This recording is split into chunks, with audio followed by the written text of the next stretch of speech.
قرآن کی وہ آیات جن میں اللہ عز و جل نے سود خوروں کے خلاف جنگ کا اعلان کر دیا۔ آخر سود اتنا بڑا گناہ کیوں ہے اور آج پوری دنیا ان آیات کی سچائی کیسے دیکھ رہی ہے؟ تو آئیے سورہ بقرہ کی ان طاقتور آیات کو آسان لفظوں میں سمجھتے ہیں کہ ان آیات کے اندر اللہ تبارک و تعالیٰ کیا فرما رہا ہے۔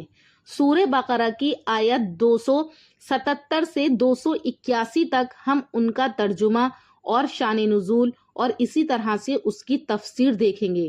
یہ آیات سود ربا کے بارے میں ہیں۔ ان آیات میں اللہ تعالیٰ انسان کو انصاف، حلال کمائی، آخرت کا خوف اور توبہ کا راستہ سمجھا رہے ہیں۔ یہ وہ آیات ہیں جن میں اللہ تعالیٰ نے سود چھوڑنے کا آخری اور سخت حکم بیان کیا ہے۔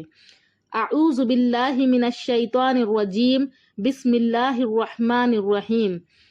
ان آیت میں اللہ تعالیٰ فرما رہا ہے کہ یا ایہا الذین آمنو، اے ایمان والو، اتقوا اللہ، کہ تم اللہ سے ڈرتے رہو۔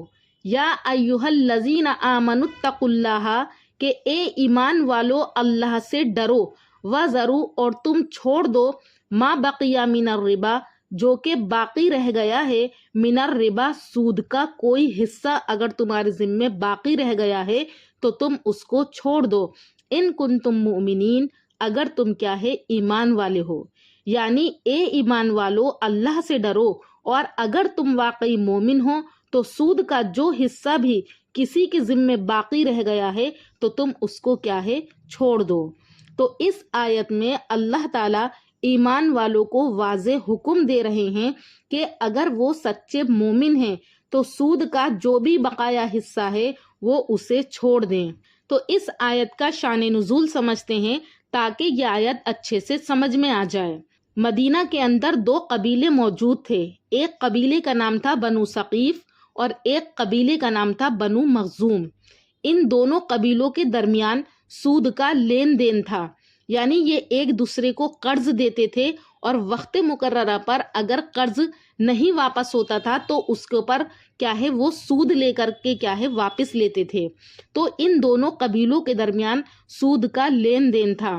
جب بنو مخزوم اسلام لے آئے، یعنی جب اسلام پھیلا اور قبیلہ بنو مخزوم کے لوگ اسلام لے آئے تو اسلام کے اندر کیا ہے سود کو حرام قرار دیا گیا۔ تو بنو مخزوم کے لوگوں نے سود ادا کرنے سے انکار کر دیا، یعنی جو پیسہ ہے قرضے کا وہ دیں گے لیکن اس کے اوپر کا سود کیا ہے وہ نہیں دیں گے، سود ادا کرنے سے انکار کر دیا۔ جبکہ دوسرا قبیلہ جو تھا بنو ثقیف، وہ ابھی مسلمان نہیں ہوا تھا تو اس کے نزدیک تو سود حرام نہیں ہوا تھا، تو اسی لیے بنو ثقیف کے لوگوں نے اپنا سود واپس لینے پر بہت زیادہ اصرار کیا دوسرے قبیلے یعنی بنو مخزوم سے۔ تو اس بات پر دونوں قبیلوں کے درمیان کیا ہے شدید اختلاف ہو گیا، جھگڑا پیدا ہو گیا۔ پھر یہ معاملہ نبی کریم صلی اللہ علیہ وسلم کے پاس پہنچا تو آپ صلی اللہ علیہ وسلم نے اس کا فیصلہ کرنے کے لیے صحابہ کرام کو مدینہ بھیجا۔ پھر اس موقع پر یہ آیت نازل ہوئی کہ سود کا جو بھی باقی حصہ رہ گیا ہے تو اسے بھی کیا ہے چھوڑ دیا جائے، یعنی اگر تم ایمان لے کر کے آ گئے ہو اور تمہارے اوپر قرضہ ہے اتنے پیسوں کو دو، باقی سود کو کیا ہے مت دو۔ تو نبی کریم صلی اللہ علیہ وسلم نے عملی طور پر اس حکم کو نافذ کرتے ہوئے فرمایا کہ سب سے پہلے میں اپنے چچا حضرت عباس رضی اللہ تعالیٰ عنہ کا سود ختم کرتا ہوں تاکہ واضح ہو جائے کہ دین میں کسی کے ساتھ کوئی رعایت نہیں ہوتی، یہاں تک کہ اپنے گھر والوں کے ساتھ بھی نہیں ہوتی۔ تو اسی لیے نبی کریم صلی اللہ علیہ وسلم نے سب سے پہلے اپنے چچا حضرت عباس کے سود کو کیا ہے ختم کیا تھا۔ تو اللہ تعالیٰ فرماتے ہیں کہ اے ایمان والو، اگر تم ایمان والے ہو، مومن ہو، تو تم کیا ہے سود کو چھوڑ دو۔ اس کا مطلب یہ ہے کہ ایمان صرف زبانی دعویٰ نہیں بلکہ اس کا تقاضا یہ ہے کہ انسان اپنی زندگی میں اللہ کے احکامات کو نافذ کرے، چاہے اس میں اس کا نقصان ہی کیوں نہ ہو۔ اور اس آیت میں صرف آئندہ کے سود کو نہیں بلکہ جو پہلے سے باقی رہتا تھا اسے بھی چھوڑنے کا حکم دیا گیا ہے۔ یہ اس بات کی دلیل ہے کہ اسلام سود کے معاملے میں مکمل اور واضح موقف رکھتا ہے۔ نبی کریم صلی اللہ علیہ وسلم نے اپنے خاندان سے آغاز کر کے یہ سبق دیا کہ اصلاح ہمیشہ اپنے آپ سے شروع ہونی چاہیے۔ صرف دوسروں کو نصیحت کرنا کافی نہیں، بلکہ خود عمل کرنا کیا ہے، وہ اصل دین ہے۔ اس لیے نبی کریم صلی اللہ علیہ وسلم نے اپنے چچا کے سود کو معاف کر دیا تھا۔ اب اس آیت کا کیا ہماری زندگی میں پیغام ہے؟ تو اس آیت میں اللہ تبارک و تعالیٰ نے ایمان کو سود چھوڑنے سے جوڑا ہے۔ گویا اللہ تعالیٰ فرما رہا ہے کہ اگر واقعی تم مومن ہو تو تم سود کو کیا ہے، چھوڑ دو۔ یعنی حرام کمائی چھوڑنا بھی ایمان ہے۔ صرف نماز کافی نہیں ہے، کاروبار بھی کیا ہے، وہ پاک ہونا چاہیے۔ تو اس آیت سے ہمیں یہ سبق لینا ہے کہ ایمان کے ساتھ ساتھ کیا ہے، ہمارا کھانا پینا بھی کیا ہے، وہ حلال ہونا چاہیے۔ اور آگے دوسری آیت میں اللہ تبارک و تعالیٰ ارشاد فرما رہا ہے کہ فَإِن لَمْ تَفْعَلُوا، پھر اگر تم ایسا نہیں کرو گے، یعنی تم سود سے نہیں رکو گے، فَاذَنُوا، تو تم تیار ہو جاؤ۔ کس چیز کے لیے؟ بِحَرْبٍ، جنگ کے لیے، من اللہ و رسولہ، اللہ اور اس کے رسول کی جانب سے۔ یعنی اللہ تعالیٰ فرما رہا ہے پھر بھی اگر تم ایسا نہ کرو گے تو اللہ اور اس کے رسول کی طرف سے اعلان جنگ سن لو۔ وَإِن تُبْتُمْ، اور اگر تم لوگ سود سے توبہ کر لو، رؤوس اموالکم، تو تمہارا اصل سرمایہ تمہارا حق ہے، یعنی جو اصل مال ہے، جو اصل پیسہ ہے، تو وہ تمہارا حق ہے، وہ تمہیں واپس دیا جائے گا۔ لا تظلمون ولا تظلمون، نہ تم کسی پر ظلم کرو اور نہ تم پر کیا ہے، ظلم کیا جائے گا۔ تو اس آیت میں اللہ تعالیٰ سود نہ چھوڑنے والے کو سخت ترین تنبیہ دے رہے ہیں کہ اگر تم نے سود نہیں چھوڑا، اور ساتھ ہی توبہ کا راستہ بھی کھلا رکھا اللہ تعالیٰ نے کہ اگر تم سود چھوڑ دو گے تو تم توبہ کر لو گے تو اللہ تعالیٰ تم کو معاف کر دے گا، لیکن اگر تم نے اس راستے کو نہیں چھوڑا تو تمہارے لیے سخت تنبیہ یہ ہے کہ اللہ تعالیٰ اور اس کے رسول سے تم جنگ کرنے کے لیے کیا ہے، تیار ہو جاؤ۔ یعنی اللہ تعالیٰ فرما رہا ہے کہ اگر تم سود سے باز نہیں آئے تو اللہ اور اس کے رسول سے جنگ کے لیے تیار ہو جاؤ۔ یہ قرآن کی سب سے سخت وعیدوں میں سے ایک ہے جو اس گناہ کی سنگینی کو ظاہر کرتی ہے۔ یعنی یہ کتنا بڑا گناہ ہے کہ اس کے نہ چھوڑنے پر اللہ تعالیٰ نے یہ فرما دیا کہ تم اللہ اور اس کے رسول سے جنگ کے لیے تیار ہو جاؤ۔ اس کا مطلب یہ ہے کہ سود کا نظام اللہ کے بنائے ہوئے انصاف کے نظام کے خلاف ہے، یعنی اس کو ہمیں کیا ہے، حرام ہی سمجھنا ہے اور اس کو چھوڑنا ہے۔ اگر کوئی شخص سود کو چھوڑ دے اور پھر وہ توبہ کر لے تو اللہ تعالیٰ کیا ہے، اسے معاف کر دے گا، اور وہ صرف اپنی اصل رقم واپس لے سکتا ہے، اس سے زیادہ لینا کیا ہے، اس کے لیے جائز نہیں ہوگا۔ جو اس کے اصل پیسے ہیں اگر اس نے کہیں پر دیے ہیں تو وہ صرف اپنے اصل پیسے واپس لے لے۔ اللہ تعالیٰ اور آگے فرماتا ہے کہ نہ تم ظلم کرو اور نہ تم پر ظلم کیا جائے گا۔ یعنی قرض دینے والا اپنی اصلی رقم لے سکتا ہے لیکن اضافی رقم لینا کیا ہے، اس کے لیے ظلم ہے، اور اسی طرح جو لینے والا ہے اس کو بھی کیا ہے، اصلی رقم واپس کرنی ہوگی، کیونکہ اللہ تعالیٰ نے سود سے کیا ہے، وہ منع فرما دیا ہے۔ ذرا سوچیں کہ اللہ تبارک و تعالیٰ نے شراب پر بھی جنگ کا اعلان نہیں کیا لیکن سود پر فرمایا کہ اللہ اور اس کا رسول تمہارے خلاف جنگ کریں گے۔ تو یہ آیت اور یہ اعلان بتاتا ہے کہ سود کتنا بڑا گناہ ہے۔ یہ آیت ہمارے لیے کیسے سچ ثابت ہو رہی ہے، اب اس بات کو دیکھتے ہیں۔ آج پوری دنیا سودی نظام میں پھنسی ہوئی ہے، لوگ قرضوں میں ڈوبے ہوئے ہیں، گھروں کا سکون ختم ہو رہا ہے، کاروبار تباہ ہو رہے ہیں، ذہنی دباؤ بڑھ رہا ہے، لوگ خودکشیاں کر رہے ہیں اور قرضوں کے اندر کیا ہے، ڈوبے ہوئے ہیں۔ بظاہر ترقی نظر آتی ہے مگر اندر سے انسان کیا ہے، وہ تباہ ہو رہا ہے۔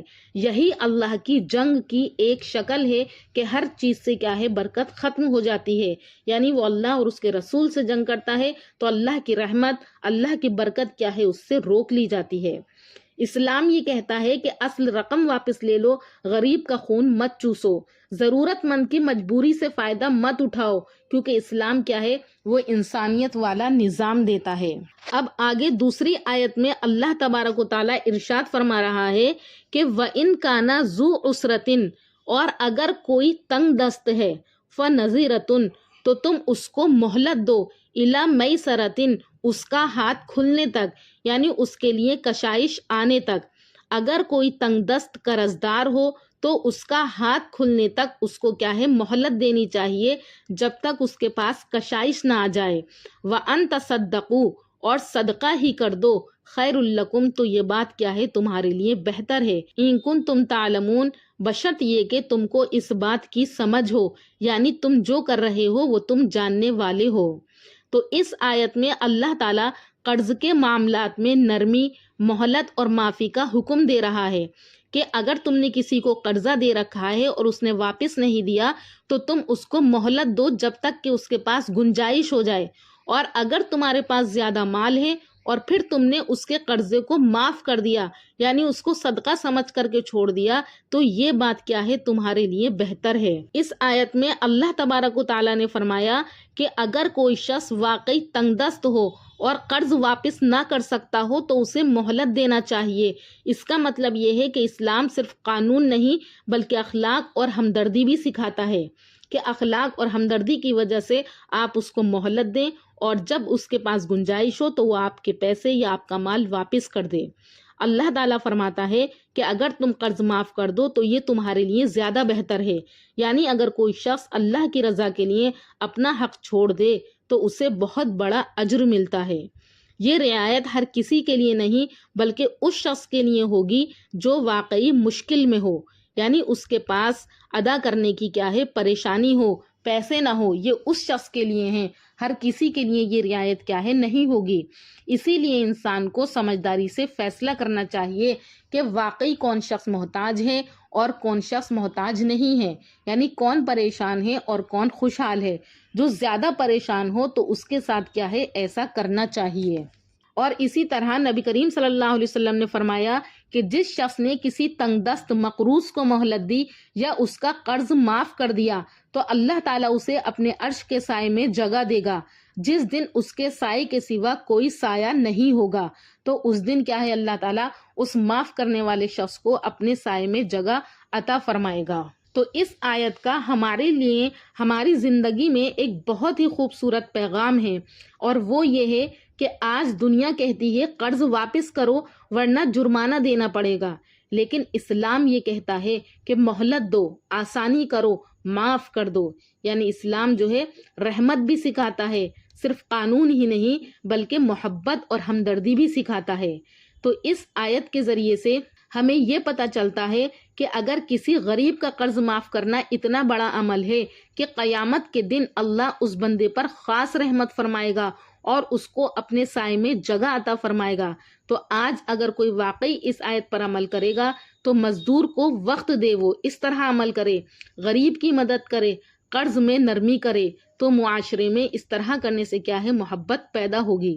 تو ان آیات کو ہمیں کیا ہے اپنی زندگی کے اندر بھی لے کر کے آنا ہے۔ اور اس سے آگے والی آیت کے اندر اللہ تبارک و تعالیٰ نے ارشاد فرمایا وَاتَّقُوا، اور ڈرو، یومن، اس دن سے، ترجعون فیہ الی اللہ، جب تم سب اللہ کے پاس کیا ہے لوٹ کر کے جاؤ گے، ثم توفیٰ، پھر ہر شخص کو کیا ہے توفیٰ دیا جائے گا، پورا بدلہ دیا جائے گا، کل نفس، ہر شخص کو، ما کسبت، جو کہ اس نے کمایا ہے، یعنی پھر ہر شخص کو جو کچھ اس نے کمایا ہے پورا دیا جائے گا۔ وہم لا یظلمون، اور ان لوگوں پر کیا ہے کوئی ظلم نہیں ہوگا۔ یہ آیت اس رکوع کی آخری آیت ہے جس میں اللہ تعالیٰ انسان کو اس کی آخرت کی حقیقت یاد دلا رہے ہیں۔ اس میں بتایا گیا ہے کہ دنیا کی زندگی عارضی ہے اور ہر انسان کو ایک دن اللہ کے پاس لوٹ کر جانا ہے، جہاں اس کے ہر عمل کا کیا ہے مکمل طریقے سے اس کو بدلہ دیا جائے گا۔ اللہ تعالیٰ اس آیت میں انسان کو یہ حقیقت سمجھا رہے ہیں کہ دنیا میں انسان چاہے جتنا بھی آزاد نظر آئے، حقیقت میں وہ مکمل طور پر آزاد نہیں ہے، کیونکہ آخرکار اسے اللہ کے سامنے پیش ہونا ہے۔ انسان دنیا میں اپنے فیصلے خود کرتا ہے، اپنی مرضی سے زندگی گزارتا ہے، لیکن اس کا انجام اللہ کے پاس ہے، جہاں اسے اپنے ہر عمل کا جواب دینا ہوگا۔ یہ احساس انسان کے اندر سنجیدگی پیدا کرتا ہے کہ وہ اپنی زندگی کو بے مقصد نہ گزارے، بلکہ ہر قدم کیا ہے وہ سوچ سمجھ کر کے اٹھائے کہ مجھے ہر چیز کا کیا ہے اللہ تعالیٰ کے یہاں جا کر کے حساب دینا ہے۔ اور اس آیت میں اللہ تعالیٰ یہ بھی فرما رہے ہیں کہ ہر انسان کو اس کے کیے کا پورا پورا بدلہ دیا جائے گا اور اس پر کوئی ظلم نہیں ہوگا۔ تو اس کا مطلب یہ ہے کہ نہ کسی کی کوئی نیکی ضائع ہوگی اور نہ کسی کے گناہ کو نظر انداز کیا جائے گا۔ اللہ تبارک و تعالیٰ کا نظام مکمل انصاف پر مبنی ہے، جہاں ہر عمل کا صحیح بدلہ ملے گا، چاہے وہ چھوٹا ہو یا بڑا ہو۔ یعنی اگر دنیا میں کسی سینگ والی بکری نے بے سینگ والی بکری کو مارا ہے تو قیامت کے دن اللہ کا نظام اتنا مکمل انصاف پر مبنی ہے کہ اللہ تعالیٰ بے سینگ والی بکری کو بھی کیا ہے سینگ عطا فرمائیں گے اور پھر اس کو کیا ہے اس کا بدلہ دیا جائے گا۔ تو یہ سب آیات ہمیں کیا سکھاتی ہیں، ان کا ہماری زندگی میں کیا لینا دینا ہے؟ تو یہ قرآن کی بعض مفسرین فرماتے ہیں کہ آخری نازل ہونے والی آیات میں سے ایک ہے کہ جب نبی کریم صلی اللہ علیہ وسلم پر آخری آیت نازل ہوئی تھی تو ان میں سے یہ ایک ہے۔ اور دیکھیں اللہ نے آخر میں ہمیں کس چیز کی یاد دلائی، یعنی آخرت کی یاد دلائی ہے۔ تو اس آیت کا اصل مطلب یہ ہے کہ اللہ تعالیٰ فرما رہا ہے دنیا کے پیسے، کاروبار، سود، دولت، سب کے سب کیا ہیں یہ چیزیں یہی رہ جائیں گی۔ ایک دن تم سب کو کیا ہے میرے پاس لوٹ کر کے آنا ہے، میرے سامنے آنا ہے۔ اس دن یعنی قیامت کے دن ہر ظلم کا حساب ہوگا، ہر حرام کمائی سامنے آئے گی، ہر دھوکہ کیا ہے وہ ظاہر ہو جائے گا۔ تو ان آیات کو آج ہم کس طریقے سے اپنی زندگی میں دیکھیں، ہمیں کیا ہے حلال کمائی حاصل کرنی ہے۔ کیونکہ حلال کمائی میں برکت ہوگی، چاہے وہ کم ہو لیکن وہ کیا ہے سکون دے گی۔